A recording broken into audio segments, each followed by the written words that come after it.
Hi గారు, welcome to our channel. ప్రస్తుతం మనతో పాటు భరద్వాజ్ గారు సీనియర్ జర్నలిస్ట్ ఉన్నారు. వారితో ఒకసారి మాట్లాడదాం.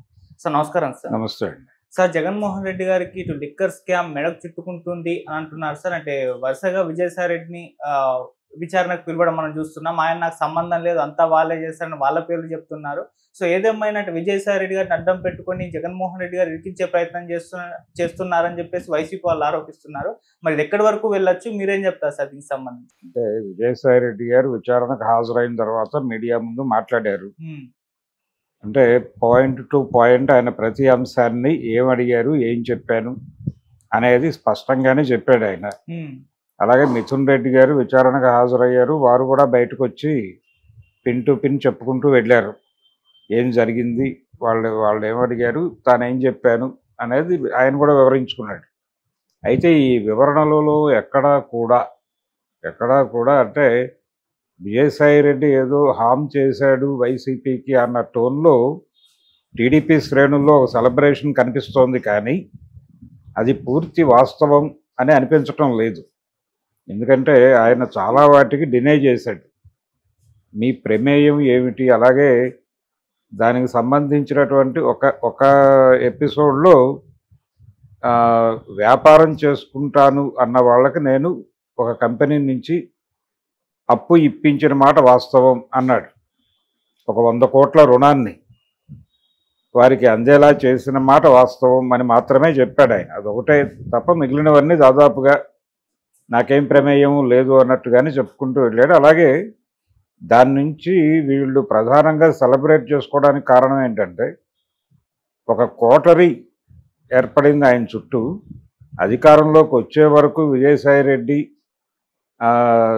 ఏ పొజిషన్లో ఉన్నాడో ఆ తర్వాత ఆ పొజిషన్లో విజయసాయి రెడ్డి లేడు అని ఆయనే చెప్పుకున్నాడు స్వయంగా. అధికారం వచ్చిన తర్వాత నెమ్మదిగా అక్కడ కొత్త వర్గాలు ఏర్పడిన తర్వాత ఆ కొత్త వర్గాలు నన్ను కూడా ఆ ఏరియాకి రానివ్వలేదు. దాంతో ఈ జరిగిన ఏ వ్యవహారంలోనూ నాకు ప్రత్యక్షంగా కానీ పరోక్షంగా కానీ ఏ విధమైన ప్రమేయము లేదు అని చెబుతూ పర్టికులర్గా ఈ లిక్కర్ వ్యవహారానికి సంబంధించి ఈ బిజినెస్లో ఈ అంటే గవర్నమెంట్ టేక్ ఓవర్ చేసిన తర్వాత, ముఖ్యంగా కరోనా తర్వాత జరిగింది. కరోనా తర్వాత టోటల్గా గవర్నమెంటే సేల్ చేసింది. ఈ ప్రైవేటు షాపులు ఇవన్నీ క్లోజ్ చేసేసి టోటల్గా గవర్నమెంట్ షాపుల్లోనే లిక్కర్ అమ్మాలి అని పెట్టి కొత్త రకమైన బ్రాండ్లు వచ్చినాయి. ఆ సందర్భంగా ఈ కొత్త లిక్కర్ సరఫరా చేసేటువంటి కంపెనీలు ఫ్లోట్ చేయడానికి సంబంధించి తాను పెట్టుబడికి రుణాన్ని ఏర్పాటు చేసినట్టుగా ఆయన చెప్పాడు. దీన్ని పట్టుకొని కొంత అంటే ఆయన ఆ ఎవిడెన్స్ ద్వారా ఎస్టాబ్లిష్ అయ్యేది ఏమిటి, వైఎస్ఆర్సీపీకి చెందిన కొంతమందికి వ్యాపారం చేసుకోవటానికి ఆయన ఒక వనరు చూపించాడు అన్నంత వరకే ప్రూవ్ చేయగలరు. అసలు యాక్చువల్గా లిక్కర్ స్కామ్ అనేది గవర్నమెంట్ పాలసీ నుంచి జరిగి ఉండాలి కదా. వీళ్ళు సరఫరా చేసినటువంటి లిక్కర్ ధర ఏమిటి, అది ఏ రేటుకు కొన్నారు, అంటే గవర్నమెంట్ ఏ రేటుకి పర్చేజ్ చేసింది, ఏ రేటుకి అమ్మింది, దానికి సంబంధించిన ఏరియాలో ఎక్కడైనా తప్పు జరిగితే దాన్ని కుంభకోణం అంటారు, లేకపోతే మరొకటి అంటారు. అలాగే గతంలో జరిగినటువంటి డీల్స్కి భిన్నంగా ఏమైనా జరిగిందా, అంటే నేరుగా ప్రభుత్వం ప్రొక్యూర్ చేసి ప్రభుత్వమే అమ్మకం కూడా నిర్వహించినటువంటి ఒక సందర్భం అది. దాని నుంచి ఇప్పుడు లిక్కర్ పాలసీ మార్చి షాప్స్ ఇచ్చారు. గతంలో ఉన్నటువంటి షాప్స్ కొత్త హంగులతో తయారైనవి. గతంలో రేషన్ షాపుల్లా ఉండేవి ఏది జగన్మోహన్ రెడ్డి గారి రాజ్యంలో. పర్టికులర్గా కరోనా తర్వాత దాదాపుగా రేషన్ షాపుల లాంటి దుకాణాల్లో లిక్కర్ అమ్మేవాడు. అది ఆహ్లాదంగా అనిపించేది కాదు కొనుక్కునే వాళ్ళకు కూడా. ఇప్పుడు ఆహ్లాదకరమైన వాతావరణంలో షాపుల డిజైనింగ్ మారింది. అది కనిపిస్తుంది, విజువల్గానే ఉంది ఎక్కడికి వెళ్ళినా. అలాంటిది ఈ పాలసీకి, అంటే చంద్రబాబు నాయుడు గారి రోజుల్లో ఉన్న పాలసీకి జగన్మోహన్ రెడ్డి అధికారంలోకి వచ్చిన తర్వాత పాలసీకి తేడా ఉన్నమాట వాస్తవం.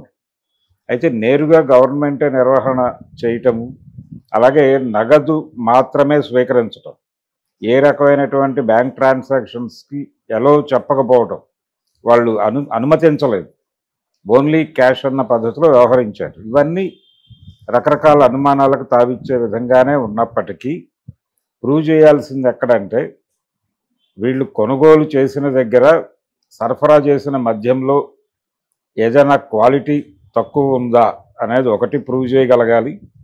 తర్వాత ఈ ధరలకు సంబంధించి ఇతర ప్రాంతాలకు సరఫరా అవుతున్న ధరలకి ఆ టైంలో అక్కడ సరఫరా అయినటువంటి మద్యం ధరలకి మధ్య వ్యత్యాసం ఏమైనా ఉందా, ఆ తర్వాత వీళ్ళు అమ్మకాల రేట్లు పెంచి అమ్మారు అనేది ఒకటి ఆరోపణ ఉంది. అయితే రేట్లు పెంచడానికి సంబంధించి ఆయనే అడ్మిట్ చేశాడు జగన్మోహన్ రెడ్డి. ఆయన అడ్మిట్ చేసి చెప్పిన మాట ఏంటంటే, నేను రేట్లు పెంచుతున్నాను వాంటెడ్గానే. ఈ రేట్లు ఎందుకు పెంచుతున్నాను అంటే ఈ రేటు పెరగటం వలన చాలామంది తాగుడు మానేస్తారు అనేటువంటి నమ్మకంతో చేస్తున్నాను అన్నాడు. అది ప్రాపర్ రీజనా కాదా అనేది ఒక చర్చనీయాంశమే. ధర పెంచినంత మాత్రాన వ్యసనం ఉన్నవాడు అది మానుకుంటాడు అనుకోవడం తప్పు. ఆ టైంలో ప్రధానమైన విమర్శ ఏమొచ్చిందంటే జగన్మోహన్ రెడ్డి మీద, ఈ సంక్షేమ పథకాల తాలూకా డబ్బులు ముడుతున్నటువంటి వాళ్ళందరూ ఆ డబ్బులు టోటల్గా తీసుకొచ్చి లిక్కర్ షాపుల దగ్గర పెట్టి లిక్కర్ కొనుగోలు చేసుకుని వెళ్ళేవారు. అలా ఇచ్చిన డబ్బులు వెనక్కి తీసుకోవడానికే ఈ మద్యం ధరలు పెంచాడు ఈయన అనేది ప్రధానమైన ఆరోపణ. దానిలో నిజానిజాలు ఎంత అనేది ఒకటి చూడాలి. ప్రభుత్వానికి ఆదాయ వనరుగా మారింది, అది నేరుగా ప్రభుత్వానికి ఆదాయ వనరుగా మారిందా, లేకపోతే ఈ మళ్లింపులో ఎక్కడైనా నిధులు దారి మళ్ళాయా? ఈ అంటే ఈ గవర్నమెంట్ డిపోలు, ఈ డిపోల నిర్వహణ కూడా వారు కొంతమంది కేటాయింపులు జరిపారు.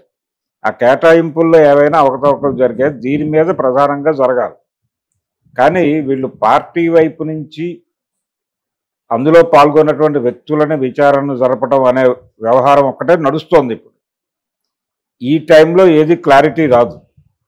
ఇది అయిపోయిన తర్వాత నెక్స్ట్ వాళ్ళు లెక్కల్లోకి వెళ్తారు, బుక్స్లోకి పెడతారు. బుక్స్లోకి వెళ్ళిన తర్వాత మాత్రమే అసలు వాస్తవాలు ఏంటనేది బయటకు వస్తాయి. ఇప్పుడు వీళ్ళ స్టేట్మెంట్లు రికార్డ్ చేసుకుంటున్నారు. వాళ్ళ దగ్గర ఉన్న సమాచారం ఆధారంగా వీళ్ళని క్వశ్చన్ చేసి వీళ్ళ దగ్గర నుంచి సమాచారం రాబట్టి కేవలం స్టేట్మెంట్లు రికార్డ్ చేసుకోవడం మాత్రమే జరుగుతోంది. ఈ స్టేట్మెంట్లు రికార్డ్ చేసుకోవటం దశలో అందరూ వారు అడిగారు, మేము డినై చేశాం, ఇదే చెప్తారు. అలాగే విజయసాయి రెడ్డి ప్రకటన నుంచి లిక్కర్ స్కామ్ ఏదో జగన్ మేరకు చుట్టుకుంటుంది అని సంబరాలు పడాల్సినటువంటి అవసరం కూడా లేదు. ఎందుకంటే అంత పెద్ద కీలక విషయాలు ఏమీ ఆయన ఎస్టాబ్లిష్ చేయలేదు అక్కడ. కాకపోతే పార్టీలో తన ప్రాధాన్యత తగ్గింది అనేది మాత్రం చెప్పాడు. తద్వారా ఏంటంటే వేరే వాళ్ళు ఎవరో ఇన్వాల్వ్ అయ్యారు, వాళ్ళు దీనికోసమే ఇన్వాల్వ్ అయ్యారు, ఈ రకమైనటువంటి లబ్ధి చేకూర్చడం కోసమే. అంటే అధికారాన్ని అడ్డం పెట్టుకుని డబ్బులు సంపాదించుకోవటానికే కొంతమంది చేరారు అక్కడ అనేది ఎస్టాబ్లిష్ చేయడానికి మాత్రమే విజయసాయి రెడ్డి ప్రకటన ఉపయోగపడుతుంది.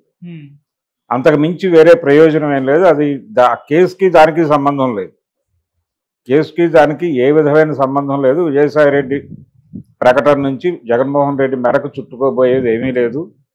రేపు నెంబర్లలో ప్రూవ్ అయితే అది అప్పుడు స్కామ్ జరిగినట్టుగా నిర్ధారణ అవుతుంది. సరఫరా అయిన ధరకి అమ్మిన ధరకి మధ్య వ్యత్యాసం, ఆ డబ్బులు నిజంగానే జగన్మోహన్ రెడ్డి చెప్పినట్టు గవర్నమెంట్కి చేరినవా లేదా, అందులో ఏవైనా దారి మళ్ళాయా, అలాగే ఈ డిపోలు హోల్డ్ చేయడానికి ఇచ్చినటువంటి వాళ్ళ నుంచి వీళ్ళు తీసుకున్నటువంటి చెల్లింపులు, అక్కడ ఏవైనా ఇతరేతర ప్రయోజనాలు వీళ్ళు పొందారా, ఆ డిపోలు అంటే జనరల్గా జరిగేది అదే. ప్రభుత్వం ఎవరికైనా ఒక యాక్టివిటీ కేటాయింపు జరిపినప్పుడు వారు వీరికి ఎక్కడో ఫేవర్ చేస్తారు. అలాంటివి ఏవైనా ట్రేస్ అవుతాయా? ఈ 3 ఏరియాల్లో ఎక్కడైనా స్కామ్ జరిగినట్టుగా, అంటే చెప్తున్న దానికి జరిగిన దానికి పొంతన లేదు అనేది లెక్కల్లో అర్థమవుతాయి. అప్పుడు మాత్రమే స్కామ్ జరిగినట్టు నిర్ధారణ అవుతుంది. అప్పుడు కూడా నేరుగా ప్రభుత్వం మీద ఆరోపణ వస్తుంది, ఆ ఆరోపణ మీద దర్యాప్తు చేస్తారు. ఆ సంబంధిత అప్పటి